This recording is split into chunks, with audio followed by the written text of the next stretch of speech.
Welcome back to the Black Table here on the Black Star Network. I'm your regular host, Greg Carr, and we devote our weekly Black Table conversation to issues and topics of particular concern to people of African descent and others who are fighting to build a better society.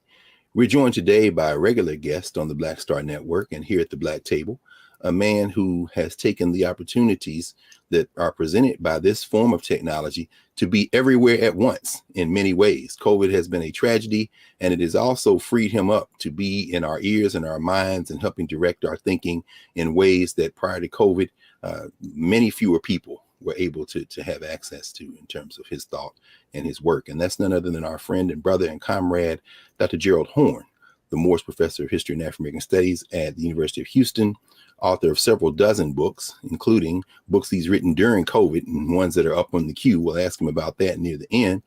And a man who, as I said, has been everywhere from the Activist News Network, seen him a lot, done a lot of work there, a guest on many platforms, including our daily show here on the Black Star Network with our brother Faraji Muhammad, and also the host of his own show, Freedom Now, on KPFK and the Pacifica Network, available everywhere you have digital access.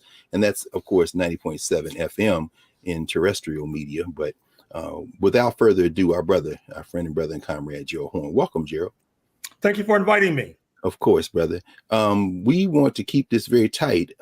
Just want to kind of ask you some grand tour questions. Some of your thoughts on some of the events that we're seeing now. Are there parallels in history? Some of this stuff, does it rhyme with things you've seen before in the broader arc of historical trends and what's going on around the world? And what are some of the courses of action that it seems to you might be best for us to pursue to continue to try to build this better society? And I thought we might open here in the United States, although in my mind now I want to ask you about Peru, but I know you make all those connections. But I want to ask you about the events in Florida, where Andrew DeSantis and hit that legislature down there, introduced this Stop Woke Act, wrong to our kids and employees. We know, of course, it's been challenged in federal court and there's an injunction, but whether it be, they call it K-20 there, of course, not just K-12, but also undergraduate and graduate school, this kind of policing of what is taught. And this attempt, his latest stunt, to attempt to not allow the advanced placement course that the College Board has developed, that is going to be formally debuted in February, not to allow it to be taught in the state of Florida. As someone who has done a lot of work with teaching and learning, who wrote his own curriculum framework and model. In fact, I got that book around here somewhere on teaching and learning African American history and U.S. history. Any thoughts on, what's going on in Florida and how that might connect to some broader trends and challenges we should be paying attention to? Well, when I think of what Governor DeSantis in Florida has sought to do by barring advanced placement courses in African American history, it reminds me of something that I think is very difficult for some to absorb. That is to say that if you actually teach African American history accurately, it effortlessly tends to contradict the so-called glory of U.S. history.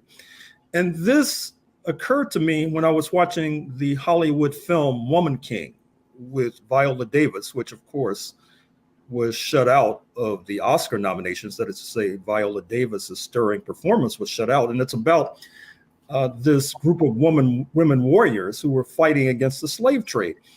And when you watch that movie, which represents a multi-million-dollar investment, you see that for these Africans, being shipped to North America was a defeat.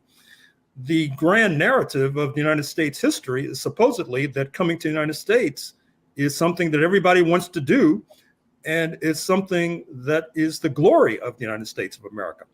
And so when Governor DeSantis seeks to bar Black history, what he's seeking to do is to uplift a false narrative of how this country was built, to downplay, if not ignore, the fact that it was built upon the shoulders and upon the exploitation of free African labor. But it's actually more pernicious and insidious than that, because Governor DeSantis also has gone after corporations like Disney, a major employer in his state, for supposedly not signing on sufficiently to the right-wing agenda. And this is a very ominous and dangerous trend that you see across the United States. In Texas, for example, from where I'm speaking, the Attorney General has gone after Wall Street firms because he says they have not been sufficiently energetic in helping to finance gun manufacturers.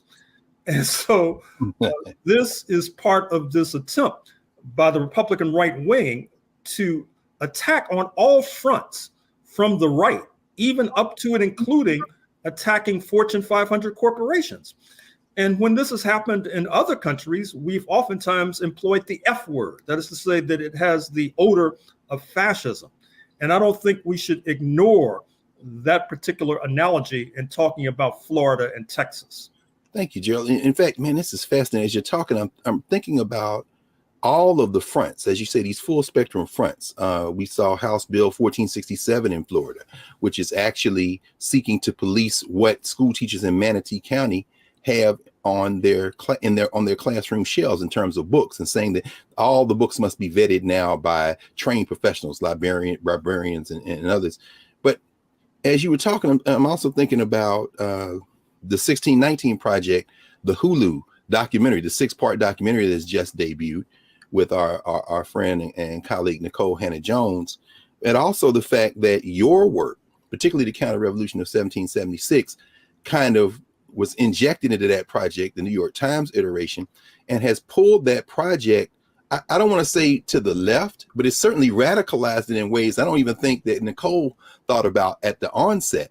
All of that in the context of the fact that I saw that in January of this year, the American Historical Review devoted a special section to the 1619 Project. About 19 historians weighed in on the 1619 Project. And as someone who has reminded us from the onset of this 1619 Project business about the fact that, as you say, Africans were drawn into this settler colonial project in this hemisphere through the Spanish, not the English. How concerned should we be about this clearly fascist attempt to not only shrink our imaginations and impact education, but how concerned should we be about whether or not it can be effective? I mean, do you have any ideas in terms of how we might think about, can they actually do this? Because apparently this stuff is getting out everywhere, and it's being influenced by scholars like you, who have been, of course, writing and talking about this for decades. Well, what I find particularly disturbing, I have to confess, is the failure of radicals in the United States. Because I'm here to bring the unfortunate news that some of the sharpest attacks and critiques of this attempt to rewrite U.S. history have come from those who consider themselves to be radical. But they object to the idea that there was something less than glorious about the founding of the United States of America. And they say this at the same time that they say they want to turn current and contemporary U.S. society on its ear, on its head. Obviously, that makes no sense, because if this society was so great in the beginning, well, why do you want to turn it on its head and on its ear today? With regard to what is to be done, I think that the reliable ally of Black people in North America going back centuries has been the international community. And one of the things I also find disturbing is that at this particular moment, we're at a real turning point in terms of what's happening worldwide. And we see this growing rift between Africa and the United States with regard to Africa resisting the legislation introduced by Congressman Gregory Meeks, the Congressional Black Caucus, which would seek to penalize and pulverize African nations who do not join the sanctions crusade against Russia. And this has led to the castigation of South Africa in particular, which hosted the Russian Foreign Minister Sergei Lavrov just in the last week. We see that the president of Belarus, perhaps Russia's closest ally in Europe, is landing in Zimbabwe in a few days. And it does not behoove the Black American community to go along with Washington at the same time that Africa is pulling away from Washington.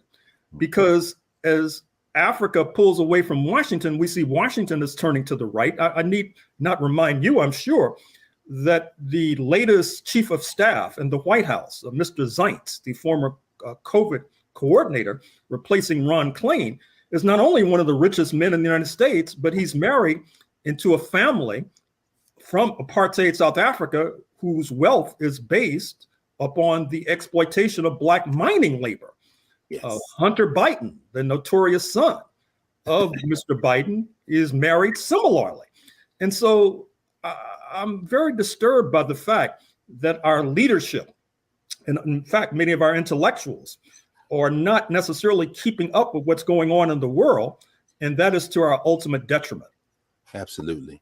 I want to come back to that after the break, Gerald, and maybe talk some more about this broad theme you bring up in terms of Black people in the United States, people of African descent's relationship to Africans other places, and how, as the African world seems to be turning away from the United States, many people in this society here in the United States, particularly quote unquote leadership, seem to be turning inward.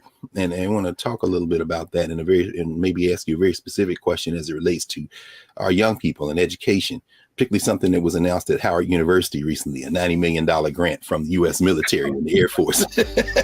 So when we come back on the other side of this break with our brilliant brother and commentator and man who has always been a global presence, but especially so these days, Gerald Horne, we want to ask him about these issues and more here at the Black Table. Back in a moment.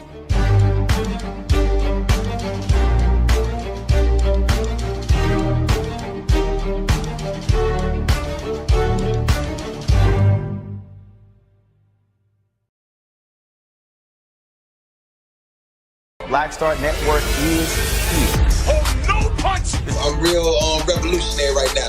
Thank you for being the voice of Black America. All momentum we have now, we have to keep this going. The video looks phenomenal. See, there's a difference between Black Star Network and Black-owned media and something like CNN. You can't be Black-owned media and be scared. It's time to be smart. Bring your eyeballs home. You dig?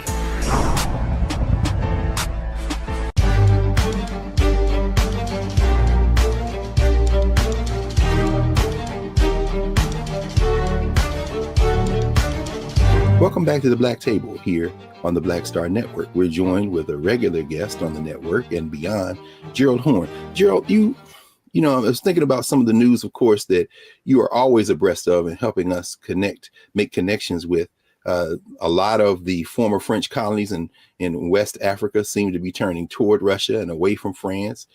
Certainly, we've seen news recently. Of course, there's Nigerian elections are coming up. And then Nigeria, of course, which is slated to be the third most populous country in the world shortly, behind China and India. And of course, China's population may go south rather than north. Recently, we saw that Howard University made a big splash by getting nearly $100 million to head an HBCU consortium, a number of other HBCUs, to set up a relationship center, one of 14 existing centers, that will be doing work with the United States military. The United States, the head of the Joint Chiefs of Staff, a Black man, of course, Lord Austin, was on Howard's campus to announce this, along with the president of Howard University and leadership at Howard. Also, the Secretary of the Air Force, because this is the particular conduit. As we see these developments around the world, as Africans seem to be choosing themselves and their relationships with each other and other people over relationships with the United States, what does that bode for African people in the United States to see institutions like our historically Black colleges and universities seem to be drawn into a closer kind of relationship with a United States war machine and war engine that has wreaked havoc around the world? Well, I was quite concerned when I read that news article about Howard University, because, as you know, I'm publishing a book in a few months on Washington, D.C., and you can't talk about Washington, D.C. and its preeminent role in the Black liberation struggle without talking about Howard University, because this is the university that not only produced the man once known as Stokely Carmichael, Kwame Ture, the man once known as Leroy Jones and Mary Baraka, Toni Morrison, and then from the other side of the coin, Vernon Jordan, the former head of the Urban League and a mover and shaker on Wall Street subsequently. And so when Howard opens his arms to the Pentagon, alarm bells should go off. And I expect our friends and comrades at Howard to similarly raise their voices, because once again, I don't think that this is in the best interest of Black people, because it's clear that there is concern that with this turn in the international community that I've just made reference to, you had a prominent French intellectual just the other day say that the world is on the verge of World War III. And he suggested, I'm speaking of Emmanuel Todd, speaking in Le Figaro, that it's not clear if the North Atlantic countries led by the United States will prevail in their standoff against Russia and China. Well, it's interesting to note as well that with this turn away from Russia and all of its resources, particularly energy, natural gas, petroleum, gold, etc., Europe and the North Atlantic countries are looking towards Africa for these resources. They're looking to further deepen their claws into the flesh of Africa. Nigerian petroleum, Angolan petroleum, Algerian natural gas, South African gold, South African palladium, Namibian uranium. And Africans want to protect their resources. They don't want to be the horse to the North Atlantic rider. And the question becomes, well, where does Black America stand with regard to that? Do we stand alongside our African brothers and sisters, or do we stand alongside the North Atlantic countries who championed the African slave trade not so long ago in historical terms, and continue to wink or acquiesce to our killings on the streets of these cities after normal police stops, as happened in Memphis most recently? Yes. Yes. In fact, it's interesting. Of course, all the headlines in the month of January were about this epic struggle in the U.S. Congress to elect a Speaker of the House, something they said they hadn't been seen since the 1920s. And then before that, the 1850s. And I remember thinking to myself, we have to ask Gerald about this, because as you know better than all of us, the 1850s struggle for a speaker was about slavery. So I'm wondering if you have any comments on that. But in that context, there was this celebration of the now leader of the minority party in Congress, of course, Hakeem Jeffries. And while we celebrate this notion of the ascension of this man of African descent, as you've mentioned, by evoking Gregory Meeks and others, when it comes to foreign policy, the two parties seem to be much closer together than they are when it comes to some of these domestic policies. And I'm wondering if you have any thoughts on how we should be thinking, because when you talk about Black America and what we should be doing, obviously class plays a role, and rank and file folk who are watching Black Table, who are listening to you in Pacifica Network and everywhere else, probably most of those folks aren't the policymakers that are pushed out there as our leaders, so to speak. You know, how do we impact those elected leaders who we celebrate more kind of for demographic purposes? Look at us, look at where we're going, than necessarily political purposes, particularly when it comes to U.S. foreign policy. I think we should normalize and regularize the route of engaging in primary challenges to members of the Congressional Black Caucus, because I think that that's when we can raise these issues. That's when we can try to drag these Congressional Black Caucus members to the left. And with regard to Hakeem Jeffries, as you know, he's a regular vote in favor of aid to Israel. Now, he comes from Crown Heights, Brooklyn, New York, which has been a flashpoint in terms of Black Jewish tensions in recent years and decades. But I don't think that that should exculpate him with regard to sending billions to the apartheid Zionist state, at the same time that in his home borough of Brooklyn, homelessness continues to prevail. With regard to other events in Washington, and with regard to that vote for the speaker, I put that in the context of the January 6th report. Recall that Congressman Benny Thompson of Mississippi of the Black Caucus chaired the committee that investigated the insurrection, the attempted coup on January 6, 2021. And I think that it's important to see the speaker's election as a kind of slow motion coup d'etat, just as January 6, 2021 was a blitzkrieg attempted coup d'etat. That is to say, to prevent the peaceful transfer of power. Now they're playing the long game. They're even considering wrecking Social Security and Medicare in terms of the so-called debate about the debt ceiling, raising the U.S. debt ceiling so the United States can pay its bills. But it's even deeper than that, because even though I think the January 6th report was a worthy document to peruse, the elephant in the room that it did not examine is the fact that January 6th, like in the 1850s, was an attempt to extend white power. It was, we should not see it as accidental or coincidental that virtually all of those who were storming the Capitol on January 6th were defined as white. They came from various class backgrounds. This is nothing new for the United States. That was the same course of action, I'm afraid to say, in the 1850s. And so until we're able to recognize these basic truths, and likewise, until we're able to convince those who consider themselves to be radical that it is highly appropriate, indeed mandatory, to examine race, not only from the point of view of the oppressed Black, but also from the point of view of those who would like to extend white power indefinitely into the future. Yes. You know, as you're talking, I'm thinking about another question forms my mind is, you know, are we nearing, do you think we're nearing another in these kind of perpetual event horizons as it relates to federalism? As you say, I mean, the tensions that we see, I mean, obviously the 1850s are pre-13th, 14th, and 15th Amendments, and there's a kind of forestalling. I'm thinking about your work on Du Bois, and of course, Du Bois's work itself, particularly Black Reconstruction. And then you have the white lash, and then you have the tensions rise again. But with this current cycle, it seems that federalism is on the brink once again. As we saw, there's a special election that's going to take place in Wisconsin. The Wisconsin Supreme Court, a conservative justice has retired, and they're going to dump millions into this battle with the idea that perhaps extreme gerrymandering might be blunted in Wisconsin if the Supreme Court can move back toward the so-called liberal wing. But all of it just seems to have a feel to me of, and to many people, I'm asking you about this, of a kind of tension as it relates to even the federal polity remaining together. And it's almost like, do you think we're reaching another crisis moment in what has been a series of crises since the founding of this settler state? I think so. And you see this in particular with regard to the Dobbs case, the Supreme Court case overturning Roe versus Wade, and basically suggesting that women's reproductive freedoms should be tossed back into 50 state capitals.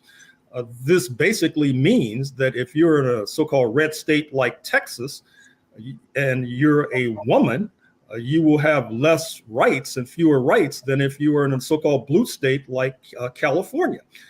And it's even deeper than that, because from their perch in these so-called red states, the reactionaries and the conservatives can influence the national discourse, leading to what we saw in New York State, which we had thought was a blue state, anti-Republican Party state. But one of the many reasons why the Republicans have a 4-vote majority in the House is because of the Republicans' ability to flip a number of congressional districts in New York State, assisted by a high court in New York that was obviously influenced by the national conservative shaped discourse leaning to the right. And so even though this federalism notion, this idea of the states as 50 different laboratories, is apparently the idea of a majority on the US Supreme Court, it's a bit more complex and complicated than that, because as noted, you cannot necessarily see these boundaries and borders that separate the states as being incapable of being permeated. That is the lesson of the congressional elections in New York State, by the way. We're going to walk across the bridge that you just built and use perhaps Congressman George Santos out of Brazil to walk toward Brazil, in fact, and maybe ask you about how all of this plays against the clear international picture that's emerging in terms of some of the elections in places like Brazil, what's going on in Peru, and what lessons we can learn from that in terms of what we're doing here in the United States. So we'll be back in a moment with Dr. Gerald Horne here at the Black Table. Back in a moment.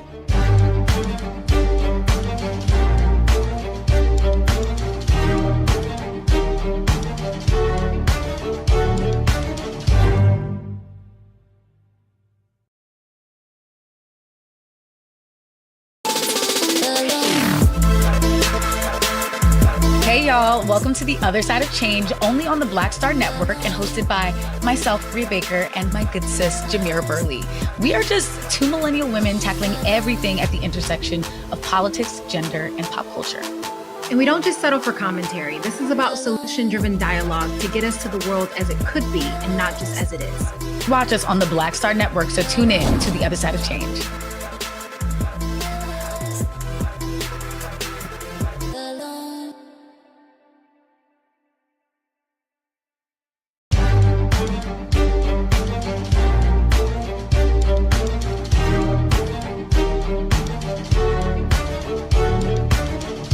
Welcome back to the Black Table here on the Black Star Network.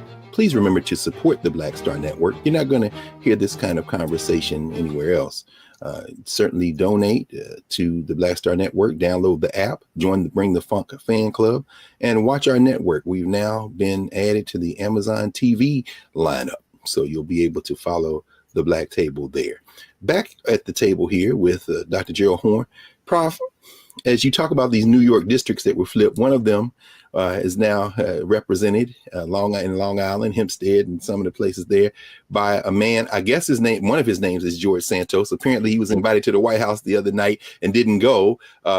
Some people speculate because you had to go through a security check and maybe didn't want to put his real name. But the Brazilians are looking for him, Gerald. So I'm wondering if you could that bridge you just built in terms of domestic U.S. policy. Any thoughts on what's going on in places like Brazil, where clearly Lula da Silva is making the noise to kind of knit closer together the southern part of the Western Hemisphere's coalition, and how the United States is looking nervously with an eye toward the Mexicans and the Brazilians and everyone else, and what's going on in Peru. And it seems like George Santos, if he went to Brazil, he would be in jail as opposed to fleeing to the United States, where he can kind of make the come up. Any thoughts on how we should be thinking internationally about what's going on in the hemisphere and how it relates to U.S. foreign policy? Well, first of all, with regard to Mr. Santos, he's obviously a gift that keeps on giving to late night comics. Here's a man whose name we really don't know as of this late date, a man who lied, or as he said, embellished his resume with regard to working at Goldman Sachs, the Wall Street firm, in terms of graduating from Baruch College, where he supposedly played on the volleyball team, which he did not. With regard to graduating from New York University, which he did not. He even claims that he's part Black, believe it or not. I guess he's not aware of the one drop rule in the United States, which is unlike. Maybe he should read The Deepest South, because I suspect, who knows? I mean, he's certainly gonna claim that. In Brazil he wouldn't be, but go ahead, Gerald. He also claims that he is a descendant of Holocaust survivors, although he amended that to say that he is not Jewish, but Jewish, like Blackish in the TV show, or Grown-ish, for example. Now, the sad part is that the joke is on us, because he's a hardline right-winger. He's going to be a reliable vote for Speaker Kevin McCarthy. You might have seen the photo of him giving the white power signal to the right-wing white nationalists in his base. Now, I should also say that this relationship between Brazil and the United States stretches back to the bad old days of the African slave trade. You may recall that after the South was defeated in 1865 in the U.S. Civil War, you had thousands of slave owners with their so-called property in tow post-1865 who migrate to Brazil. So some of us might even have relatives in Brazil that we do not know about. Brazil did not abolish slavery until 1888. So George Santos comes out of that right-wing tradition in Brazil. And as you suggested, the Brazilian authorities are seeking to have him extradited to face the music there. And I should say the same thing about his apparent leader. Speaking of the defeated Brazilian president, Mr. Bolsonaro, who just tried to execute a coup on January 8th, a la January 6th, where they stormed the Capitol. Speaking of his supporters, he's now lollygagging in Florida, communing with his good buddy, the 45th US president, Mr. Trump. And we should take this event very seriously, because once again, if we ignore these international trends at the same time that our opponents stateside are enmeshed in these international trends, then we're ultimately the loser. Keep in mind that Steve Bannon, the former advisor to Mr. Trump, is knee deep in Brazilian politics, just like he's knee deep in European politics. The right wing in the United States gets momentum from the right wing abroad and then uses the momentum to come after us, while we, for some strange reason, are oftentimes inattentive to these global developments, inattentive to the coup in Peru, for example, inattentive even to the US pressure on Mexico, even though during the bad old days of slavery, once again, you had thousands of Africans who walked from Texas to freedom in Mexico. And yet, as the United States puts pressure on the government in Mexico City with regard to Mexico opening up its energy resources to exploitation by Texas oil men, many of our leaders and intellectuals have nothing to say, and ultimately that's to our detriment. Gerald, right, let's look at that. I mean, looking, of course, at President Obrador in Mexico, and looking at some of the things that have already been said by President Lula da Silva in Brazil in terms of strengthening ties between Brazil and Mexico, or resuming the strengthening of those ties in many ways. What does that kind of bode for the United States if Mexico is able to resist some of this ramped up pressure coming from the United States as a result of what has happened in Brazil and the Brazilian elections? Thinking even specifically about the way that the United States wants to basically invade Haiti, or strengthen its invasion of Haiti, and how Mexico, they were trying to strong arm Mexico to help them go along with that. I mean, any thoughts on the impact of the victory of Lula da Silva in Brazil on shifting politics in the hemisphere, and how that might actually help strengthen a kind of resistance to this pressure the United States and of course the businessmen who do business in its borders are trying to exert in the hemisphere? Well, Lula just executed this past week a monumental maneuver. At a meeting of Latin American and Caribbean states, he and the leader of Argentina have decided to create a common currency. That is to say, a currency that will lead to the downplaying of the US dollar. Believe it or not, all over the world, when you have a nation like Ghana in West Africa seeking to buy petroleum for Saudi Arabia, oftentimes they have to pay for it in US dollars. That's no problem for the United States, because the United States can just go to the printing press. But Ghana has to accumulate dollars the old-fashioned way by earning them. But what you see now globally, not only in Brazil and Argentina, but worldwide, is a process known as de-dollarization. With de-dollarization, with Ghana seeking to move away from the dollar and seeking to use its gold resources, with the leader of China going to Saudi Arabia, and they deciding ultimately to trade Saudi's oil for Chinese currency. This is going to have significant impact on the US economy, and perhaps that bespeaks the reason why so many Black leaders and intellectuals steer clear of global politics, because perhaps they sense that if they take a forward-leaning position on some of these issues we're discussing, not only will it bring sharp retribution from the US authorities, but ultimately they may be seen as siding with those abroad against the interests of the United States. And all you have to do is look at the latter months and years of the life of Malcolm X, or the career of Paul Robeson, or the career of the late Martin Luther King or W.E.B. Du Bois, to know that if you're perceived as going against the foreign policy interests of the United States, you should be expected to be reprimanded and rebuked, if not worse. And what we need to do is bring this issue front and center to the table, because the alternative is that we'll just go down slow, which is no way to go down, to be sure. Interesting, Gerald. I mean, obviously, most of the people you mentioned there were not elected officials. Although, think about whether Adam Clayton Powell trying to be injected or inject himself into what happened in Bandung, and traveling, kind of with the red, white, and blue, trying to keep a foot in both worlds, nominally speaking. And then, of course, with the Congressional Black Caucus, at least in its nearer to earlier iterations, folk like Ron Dellums, Mickey Leland, and others trying to be strong on African foreign policy.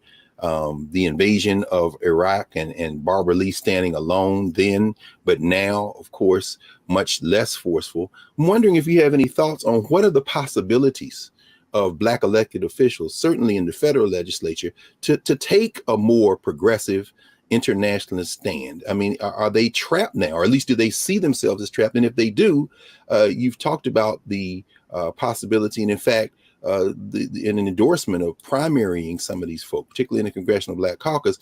And ultimately, though, as we see the United States push to brinksmanship with the open white nationalists and fascists threatening to default on U.S. debt obligations with the debt ceiling, if you are a Black or a progressive legislator in the federal legislature, what choices are open to you, short of trying to replace those legislators with folks who are more internationalist and or progressive?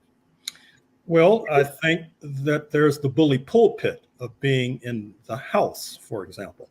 That is to say, that gives you a platform from which you can go on to cable news shows. You can go onto the Black Table to produce and reproduce your message. And speaking of Congresswoman Barbara Lee of Berkeley, Oakland, the successor to Congressman Ronald V. Dellums, one of the few open and avowed socialists in the Congress over the past half century or more, her performance of late has been particularly disappointing because we had thought that she was a reliable dove. We had thought that she was a stern critic of U.S. militarism, but I was disappointed to see in December 2022 when she was standing in line to embrace Mr. Zelensky as he was entering the Capitol to address the members of the U.S. Congress. And this is taking place at the same time that the 76-year-old Congresswoman is planning to leave the Congress, supposedly to make a race for the U.S. Senate. But I'm scratching my head in bafflement because she's going to be running against Katie Porter of Orange County, a congresswoman, Adam Schiff of Burbank, a congressman, and perhaps others. And I don't think her chances are very good. Now, of course, there's this trope that's being floated nowadays about a quiet quitting, where you have workers resigning without telling their bosses. Well, I think Barbara Lee is engaged in loud quitting. That she's going to leave Congress with a bang with this quixotic race for the U.S. Senate. And I don't think that this is the way she would like to end her political career, which has otherwise been a top flight performance. Absolutely. Gerald, this is such a rich conversation, man. I hate that we are going to have to bring it to the end, but we're going to take a break. And when we come back, we will ask you a few more questions and take advantage of the time we have here with you at the table. There's a lot to think about you put on the table, and I want to kind of come back to some of those themes and hear from you on some direction that we might take as we think through what we need to do in this world. So we'll be back in a moment here with our friend and brother and comrade Gerald Horne here at the Black Table on the Black Star Network. Back in a moment.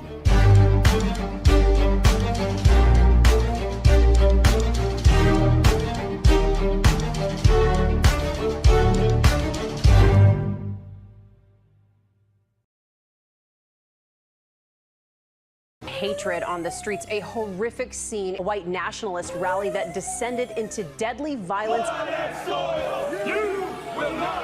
White people are losing their damn minds. As an angry pro-Trump mob storms the U.S. Capitol, we've seen shooting. We're about to see the rise of what I call white minority resistance.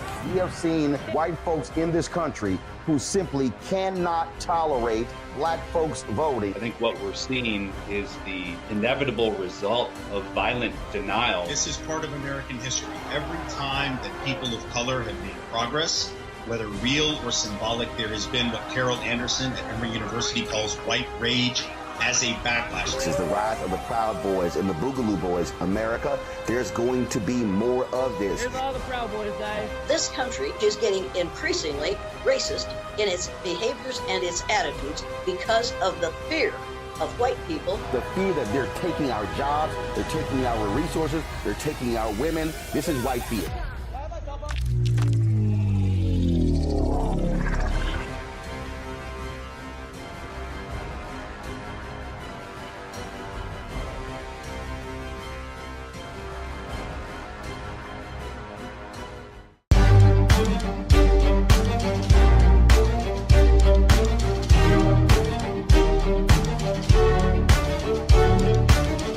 Welcome back to the Black Table here on the Black Star Network. As we've seen this hour with Professor Horne, the Black Star Network is working hard to provide this type of depth of analysis, and we go across the range. Anything you want to discuss and think through in the Black world and beyond, you're going to find on this network, including this show. So download the Black Star Network app, join the Bring the Funk fan club, support us financially, and tell your friends, as we are indeed global. So, Professor Horne, as we kind of wrap up our session today, you put a lot on the table, brother. And think about the full political range of debate and discussion in Black communities, not only internationally, but here in the United States.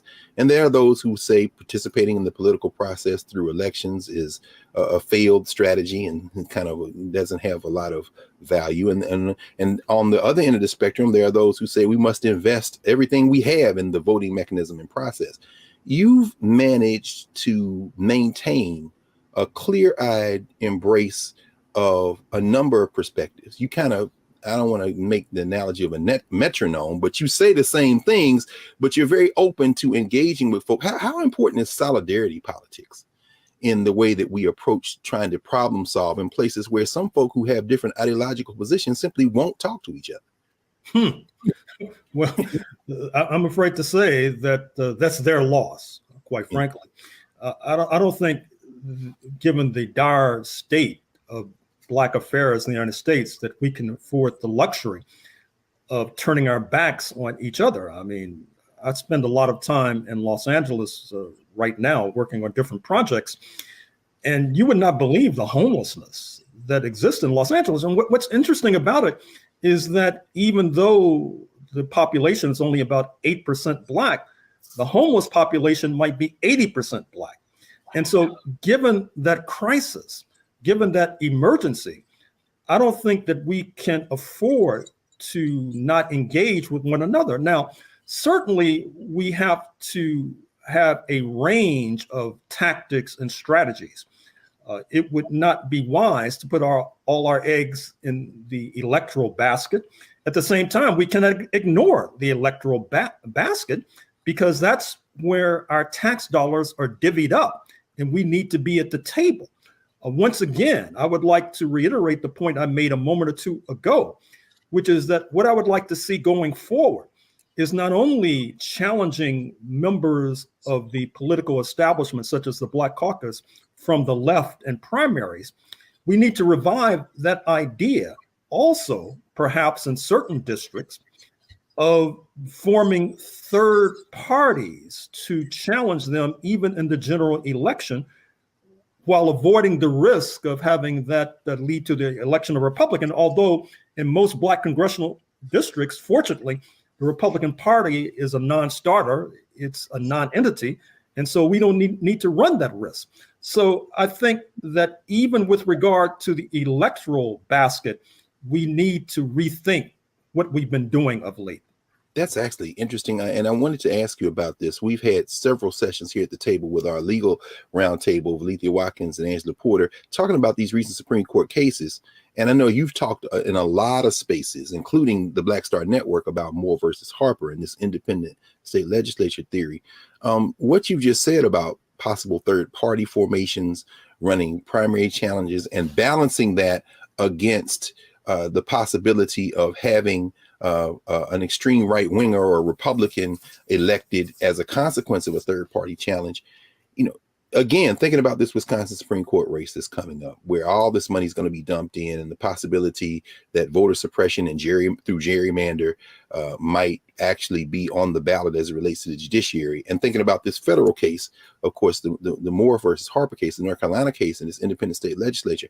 Any thoughts on the judiciary in this country, the state judiciary, the federal judiciary, and where we are there, and how much attention should we be paying to who sits in the black robes, and whether or not, you know, they actually do exercise the kind of power we kind of think they do, or are we reaching a crisis there where if some of these folks don't like the way the laws go, they simply ignore them? There doesn't seem to be a penalty for that these days.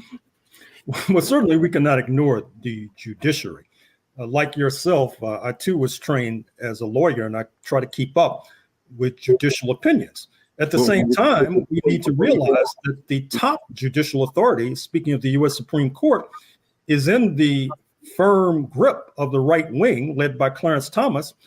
And apparently that will be the case for some years to come.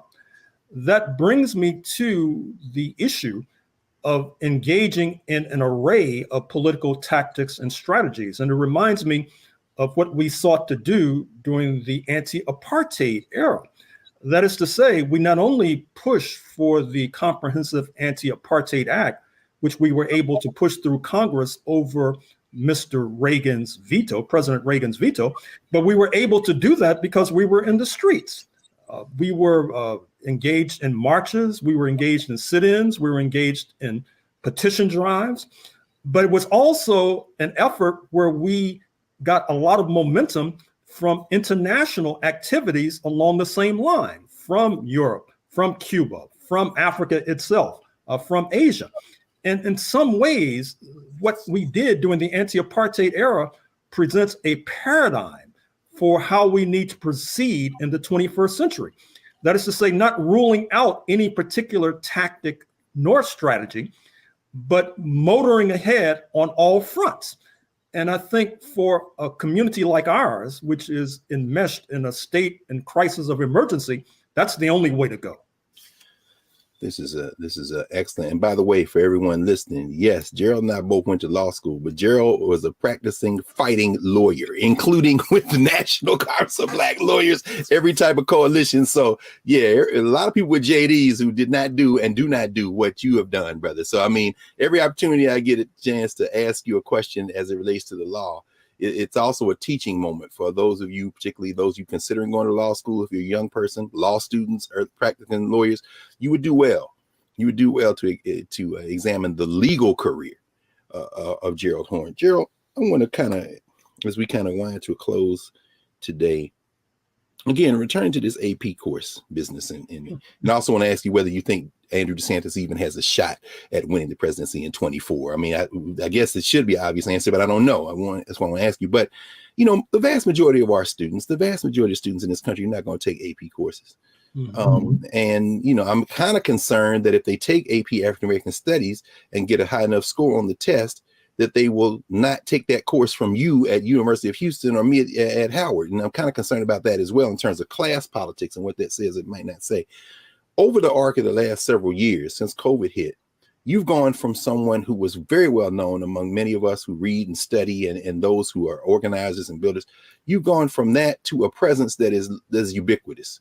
You know, how important is it for us to think beyond some of the kind of more class attuned spaces like AP courses, elite universities, the publishing industry and academia to talk about this kind of public work? I mean, I guess in the academy, they call it public facing work, but it seems to me that you've always been grounded there. And what this technology has allowed you to do over the last several years since COVID hit is be a kind of global professor of sorts, global comrade, global organizer. How important is that kind of work? Oh, it's exceedingly important. Because, for example, on Monday, I'm doing a podcast with a brother in Uganda, for example, which broadcasts heavily in Uganda, but throughout that part of Africa.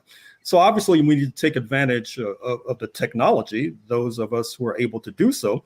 With regard to the AP course, I share your concern, but on the other side of the equation, what I fear is that the attack on AP, Advanced Placement American Studies, will trickle down and will hamper the ability to teach African American history generally. I mean, that's the import of the attack on the 1619 Project. That's the import of some of the attack on my work that has been getting increasingly sharp and derogatory in recent days and weeks. With regard to Governor Ron DeSantis of Florida, I think that it's going to be difficult for him to prevail over Mr. Trump, although not impossible. And I say that because a lot of what he will be able to do, ironically and paradoxically, depends on if Governor Nikki Haley of South Carolina throws her hat into the race, or former CIA and Secretary of State Michael Pompeo throws his hat into the race, Vice President Michael Pence. In other words, what happened, you might recall, in 2016 was the plethora of Republican candidates basically sliced up the anti-Trump base, and Trump retained a modicum of support that allowed him to get the nomination. Yes. I think that that's what might happen in 2024.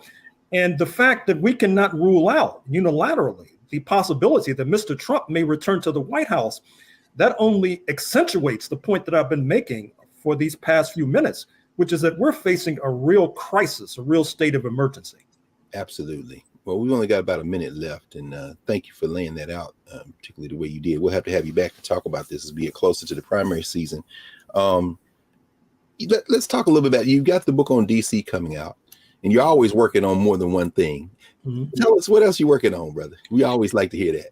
Well, as I intimated a moment or two ago, I've been spending a lot of time in Los Angeles. My next book, I'm afraid to say, is entitled Armed Struggle, ? Panthers, Communists, and Black Nationalism in Southern California through the 1960s. As you know, the late Black Panther Party, they picked up the gun, and it did not end very well. And so I want to re-examine what happened, because I dare say that in the 21st century, if conditions tend to deteriorate, which is probably the case, you'll have a number of other young brothers and sisters who might want to emulate the Black Panthers. And so I want to point out the pitfalls and also what they could have done differently so that they could have survived until 2023. Well, as with all of your books, and of course, as you describe this project, I think about, of course, your book, The Fire Next Time, where I don't know if this is but it seems like all of your work, even though they may appear on the surface to be on different subjects, they all seem to connect around this question of building a better society and learning the lessons we can learn from our history.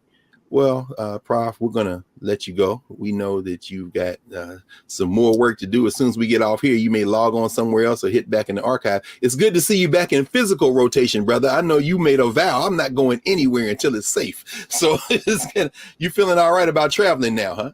Yeah, I read the headlines and I get nervous. I mean, there's almost 600 COVID deaths per day as of now. How about that? So that's rather startling. But I feel I have no choice. No question. In fact, we're going to wrap. I know we got a minute, but let me see if I can squeeze this one in.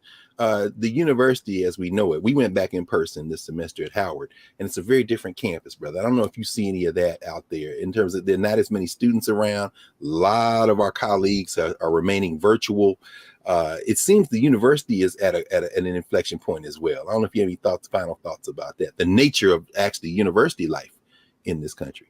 Well, what's foremost in my mind right now, which I have to share, is that at my old campus, the University of North Carolina at Chapel Hill, the leaders of that university have decided to do an end run around the faculty by establishing an entirely new school, the School of Civic Leadership, which will be stacked and stocked with right-wingers. And I'm curious to know if they're going to have the same publishing requirements as the rest of us, or are they going to have different requirements for this conservative school? And what frightens me is that A, this may portend a similar trend at other schools, and B, speaking of the U.S. Supreme Court, they're slated to gut affirmative action via a case coming, you guessed it, from the University of North Carolina at Chapel Hill and also Harvard. And that, I'm afraid to say, will be a significant and wounding blow to our young Black population going forward in the 21st century. And on that exclamation point, we absolutely have to have you back to talk about that, brother. Was not aware that I completely missed that headline. Maybe Nicole did the right thing by not accepting to go down here at UNC. So thank you, Gerald. Thank you, Professor Horne. Thank you, brother, for joining us here at the Black Table again. And stay safe. And everybody, we protect Gerald Horne at all costs. It's good to see you, brother. Thank you. Thank you for inviting me. Absolutely. We'll be back in a moment here at the Black Table to clear the table and prepare for our next session. Back in a moment.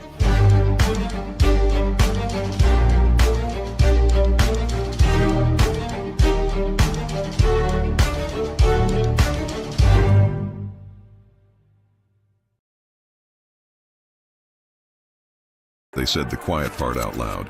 Black votes are a threat, so they erased them. After the Supreme Court gutted the Voting Rights Act in 2013, Republican legislatures moved fast. New voter ID laws, polling place shutdowns, purges of black voters from the rolls. Trump's Justice Department didn't stop it, they joined in. In 2018, his DOJ backed Ohio's voter purge system, a scheme that disproportionately erased black voters. Their goal, erase black votes and political power. Yeah, that happened. These are the kinds of stories that we cover every day on Roland Martin Unfiltered. Subscribe on YouTube and download the Black Star Network app. Support fact-based independent journalism that centers African Americans and the issues that matter to our community.